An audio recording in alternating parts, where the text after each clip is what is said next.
Hello, my dear YouTube students. Welcome to my channel.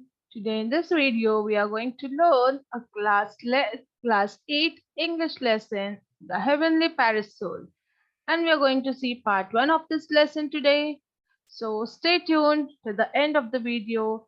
And if you are watching my video for the first time, do subscribe my channel and hit the bell icon so that you get the notifications of all the upcoming videos. So now let's move ahead. And students, there's one more news for you all that we have come up with Scorpio class Hindi channel also. And in this channel, you're going to find Hindi lessons explanation and question answer videos of class 8, 9 and 10. So go to the description box and get the link of Scorpio class Hindi channel and subscribe to it. I'll also be sharing the link in the I button above so that you can directly get the link from here. Okay, so let's move ahead and see the lesson. So there was once a beautiful princess in the town of Prajyotisha called Amrita Prabha. When she came of age, the king held a swayamvara to enable her to choose her husband. Many illustrious suitors, lured by tales of Amrita Prabha's beauty, assembled there. So here there was one beautiful princess in the town of Prajyotisha. Okay, and then princess name was Amrita Prabha. And when she attained the age of marriageable age, the king he held a swayamvara for this princess so that she could choose her husband. Now, because she was so famous, so beautiful, there were many of the illustrious suitors, many well-known person who had come there for the swayamvar. Now, what is swayamvar? Swayamvar is an ancient ritual, you can say, where the king or the father of the girl used to arrange for the girl to select the most appropriate husband from them. So that was conducted here, and there was swayamvar, and there were so many people from different places who had come there. Now, among them was Meghavana, the great grandson of a former king of Kashmir. Now, Amritaprabha shyly cast her eyes over the court and wondered whom she would choose. To Meghavana's surprise, the princess stopped before him and put the garland around his neck. He rose to his feet, unable to contain his joy. Okay, so here Meghavana was also one of the person who had come here in Swayamvar, and he was the great grandson of the former king of Kashmir. And Amrita Prabha, she just shyly looked at everyone and she was just confused and wondering whom she could select as a husband. Then, to the surprise of Meghavana, the princess stopped near him and she put a garland around his neck. So now that means she has selected Meghavana as her husband. Now Meghavana became too happy that he fell to his feet and he was not able to control his joy and happiness. Okay. Now next, the couple moved forward to seek the king's blessings. As the king stepped down from his throne, the priest cried out in surprise, Your Honor, the parasol of Varuna has cast its shadow over the prince. Now everything was done, and the couple, that is the princess and the prince, both moved ahead to take the blessings from the king. As soon as they were taking the blessings, the priest who was there, he cried out, means he told loudly that, Your Honor, the parasol of Varuna has cast a shadow over the prince. The parasol means the umbrella which the Varuna, Lord Varuna had with him, and it is giving shadow over the prince, and that was a very surprising thing for everyone. It is true, exclaimed the king. My son, you are favored by the gods. That means even gods are with you, and they were very happy. Now Meghavahana looked up in surprise, wondering at the meaning of these words. All at once he saw by his side a beautiful, dazzling white parasol with exquisite decorations that was casting its shadow over him. Now, at first, Meghavana did not understand this. He was very surprised and he couldn't understand the meaning of these words. But then he saw there was one white, dazzling parasol above him, means an umbrella which was too much decorative, and it was giving its shadow over Meghavahana. Now, this is the parasol of Varuna, the lord of the seas, explained the king. It casts a shadow on none else but a sovereign of the whole world. You are destined for glory and brilliance. So, here the king says, he explains the Meghavana that this is a parasol of Varuna and he is the lord of the seas, and he does not give this shadow to everyone. It is only for the one who is sovereign of the whole world. That means you are made for the you are the most glorious and the brilliance of all, so that this umbrella, this parasol is given to you. Okay, sovereign means the most powerful. So according to the king, he is saying that the one who will be most powerful will be given this, and today this has been given to you. The shadow is being uh, casting over you, so it is you who are destined, who is selected for the glory and the brilliance, and you will be ruling the world. So all are very happy here. Now, dazed by this portents and by his good fortune, Meghavana brought his bride and the divine parasol back home. So everything went smoothly, and Meghavana brought his bride to the home. Upon his return, the ministers of the Kashmir court sought him out and offered the throne to him. We are dissatisfied with our present ruler, they said. He has devoted himself to a life of prayer, and the affairs of the kingdom lie neglected.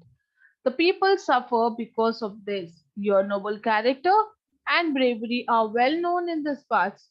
Honor us and the land by accepting our offer. So here, as soon as Meghavana reached his home, that is Kashmir, his ministers they offered him the court throne also to him, because they said that the present ruler who is there, we are not satisfied with him. He is not ruling it properly because he is too much indulged in prayer, and he is not looking at the affairs of the kingdom, and because of that it's neglected and everything is going haphazardly. It's not going properly or smoothly, and people are suffering because of this. And we have heard too much about you. You are so brave, you are so noble character. So please accept and honor us by taking this land and become the king of this region. So Meghavahana became the king of Kashmir. Soon he proclaimed a law against the killing of living beings. It became his ambition to conquer other kingdoms to impose this law on them as well. So after becoming the king of Kashmir, he passed one law, proclaimed a law means he passed one law against the killing of living beings. Like no living being should be killed under his rule. And it became his ambition now to conquer other kingdoms also, and to impose this law as on them as well. He wanted to conquer all the kingdoms, and he wanted that this law of not killing the living beings should be applied in all the kingdoms. Okay. Now, once while on an expedition near the sea, the king told his weary army to rest in the shade of some palm groves. I must use this time to plan a way to conquer the island of Lanka, he thought. It is the land of demons and needs to be taught the ways of peace. But how will I cross the great seas with my army? So once while he was on expedition means when they are on their uh, move to capture other areas with the army. Okay, so they went near the sea, and the king told that army members to take some rest under the shade of a tree, and then he was saying that this is the time where I will plan how to conquer the island of Lanka. And he thought that that land of Lanka is of demons, and it needs to be taught the way of peace, because they maybe the people were not good, they were killing each other, so he wanted to teach them peace. So but he's thinking out, how will I cross this great sea with my army, because it was a big sea over there and there was no bridge at all. So all of a sudden there was a cry in the air. It seemed to come from a wood by the shore, not far from where the royal horses were tethered. The cry came again, and the king heard the plaintive call. Even under Meghavana's rule, I have been slain.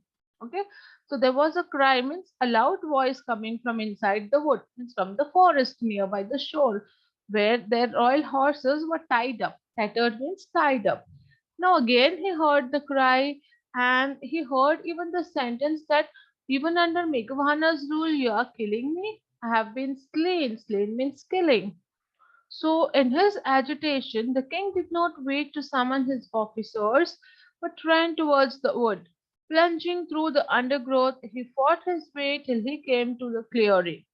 There, before him was a temple of Chandika, Durga, with some sort of human sacrifice in progress on steps.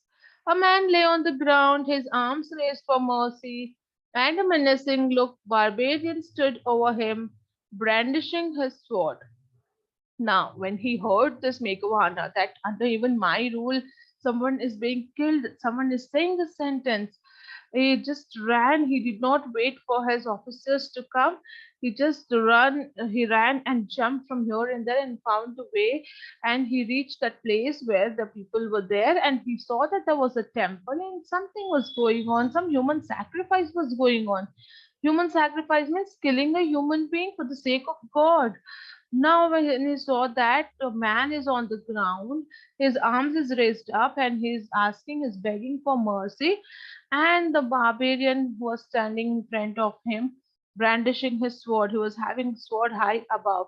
Barbarian means so they were the ancient kind of people who were very cruel, who used to kill the other human being also. So he was standing with the sword, all ready to kill this man, and he was begging for his life. So let's see what Meghavana does. Stop, cried the king, shocked at the sight. You wretch, you dare threaten another's life in my name? The barbarian dropped his sword in terror and fell on his knees before the king. O noble one, have mercy. I am the leader of a troop of barbarians that live in this wood. My little son has fallen prey to some disease and is on his deathbed. If I kill this man, the gods will be pleased and save my son's life. If you prevent the sacrifice, my son dies, and the rest of my troop will give up their lives with him. Okay, so what was the problem there? As soon as the king said to stop, and because he was so much shocked to see that the law which he has passed, that you should not kill human beings there, and but there was human sacrifice going on, he started shouting, you dare, how you threaten another's life in my reign, in my rule. So that barbarian was very afraid. He in terror he dropped his sword down, and he went and fell on the knees of the king, and he said, O noble one, please have mercy on me. I am the leader of this troop of barbarians, and we live in this wood, in this forest. But what is the situation is my little son is having some disease, and he is on his deathbed. He is going to die. If I kill this man and sacrifice him to God, my son's life will be saved. So this was the thinking. So if you prevent me from killing this man, my son is going to die, and all my troop members will also die with him. So, what to do? There's a confusion now. What is the king going to do? Meghavana, what decision he is going to take?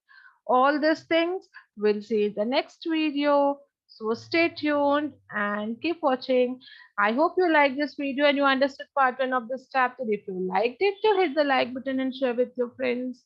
Also, subscribe Scorpio Class Hindi channel and find the Hindi lessons and question answers videos. Till then, stay safe, take care, thank you.